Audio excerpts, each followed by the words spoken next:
Hello, everyone, and welcome to your English shadowing practice. Today, we have a very special story that is full of emotion and useful everyday English. This technique is simple. Listen to me speak, then immediately repeat what I say. Try to copy my voice, my speed, and the feeling in my words. This is the best way to make your English sound natural and fluent. Our story is called The Cafe of New Beginnings.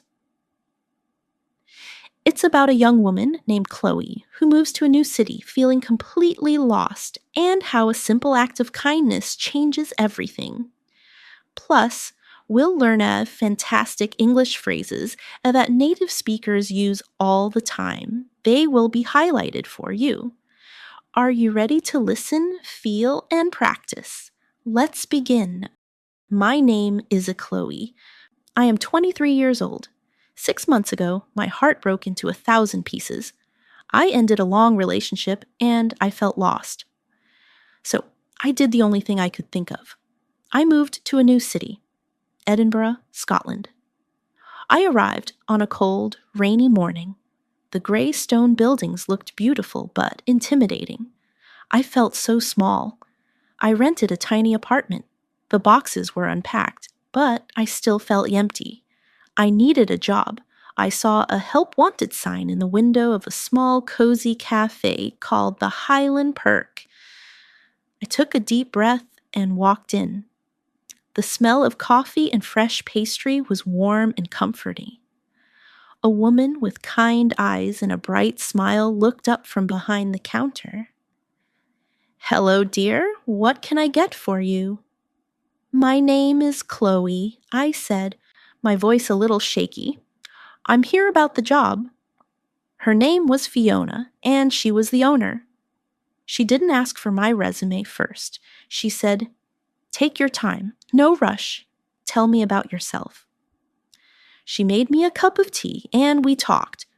For the first time in weeks, I felt someone was really listening. I got the job. My first day was a disaster. I spilled coffee. I mixed up orders. I forgot the names of the pastries. I felt like a failure. After the lunch rush, I was close to tears. Fiona put a hand on my shoulder. "Don't worry, love. We all have days like this. You can hold your own. I believe in you." Her words meant everything. I can hold my own. I repeated it to myself. I am strong. I can manage this. Weeks passed. I started to learn the regular customers. There was one, a man who came every Tuesday and Thursday. He always sat in the corner by the window, reading a book and drinking black coffee. He had a gentle face and looked a little lonely, just like me.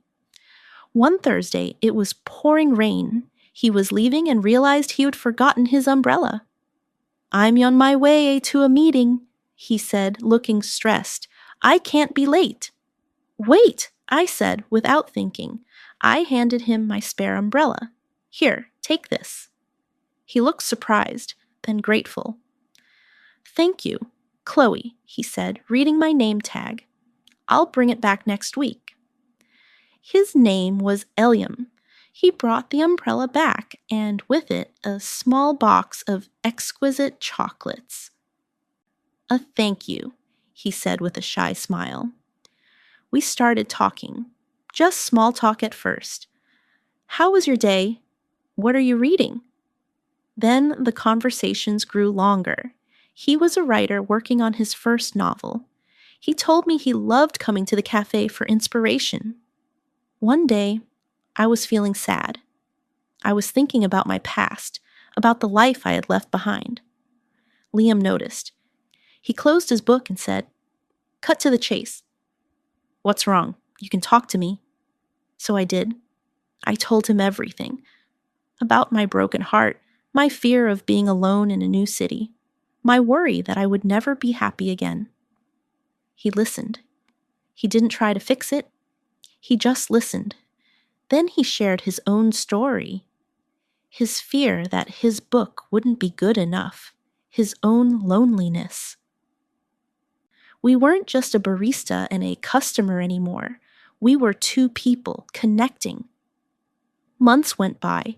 The rainy Scottish autumn turned into a snowy winter. Liam and I became close friends. We explored the city together, visited Christmas markets, and talked for hours in the cozy cafe. I realized I was falling for him, but I was terrified. What if he didn't feel the same? What if I got hurt again? I was hiding my feelings. One evening, as Fiona was closing up, she saw me staring out the window, lost in thought. "Penny for your thoughts, Chloe?" she asked. "I think I like Liam," I confessed, "but I'm so scared." Fiona smiled her wise smile. "My dear," she said gently, "it's time to put up or shut up. A life is too short to live in fear. If you want something, you have to be brave and go for it." She was right. I had to do it or stop complaining to myself. The next day was Thursday. Liam came in. My heart was pounding. After his coffee, I walked over to his table. "Liam," I said, my voice barely a whisper, "can we talk?" He looked concerned. "Of course. Is everything okay?" I took a deep breath. "Let's cut to the chase. I have feelings for you. More than just friendship." There was a silence that felt like forever. Then a slow, beautiful smile spread across his face. "Chloe," he said, standing up, "I've been trying to find the courage to tell you the exact same thing for weeks." He reached out and took my hand. "I'm on my way to falling in love with you," he said, "and I'm not scared anymore." Tears of happiness welled up in my eyes. Fiona, from behind the counter, gave me a discreet thumbs up and a proud smile. That was a year ago. I'm still working at the Highland Perk, but now I'm part of the family. Liam finished his novel, and I was the first person to read it, and on the dedication page it says, "For Chloe, my umbrella in the storm." We still have our challenges, everyone does, but now I know I can hold my own, and more importantly, I don't have to do it alone.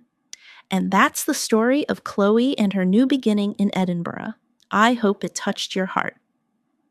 Now, let's learn the 5 phrases. 1. Take your time. Fiona says this to Chloe. It means Eno need to rush. Example, you don't have to answer now. Take your time. 2. I can hold my own. Fiona says this to encourage Chloe. It means I am capable. I can handle myself. Example, the work is difficult, but don't worry. I can hold my own. 3. I'm on my way. Liam says this. It means I have started my journey towards something. Example, I just left home, so I'm on my way to the party. 4. Cut to the chase. Liam says this. It means else get to the main point without delay.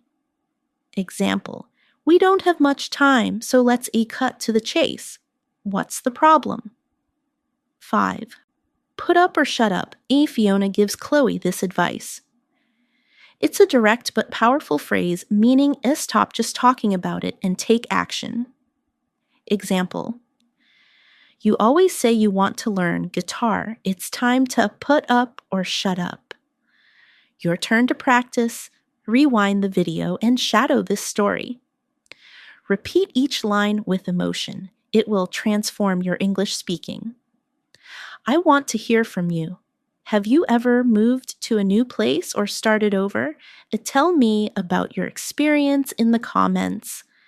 If this story helped you practice, please support this channel by hitting the like button, subscribing, and sharing this video with a friend. It means the world. Thank you for practicing with me. Remember, every new beginning comes from some other beginning's end.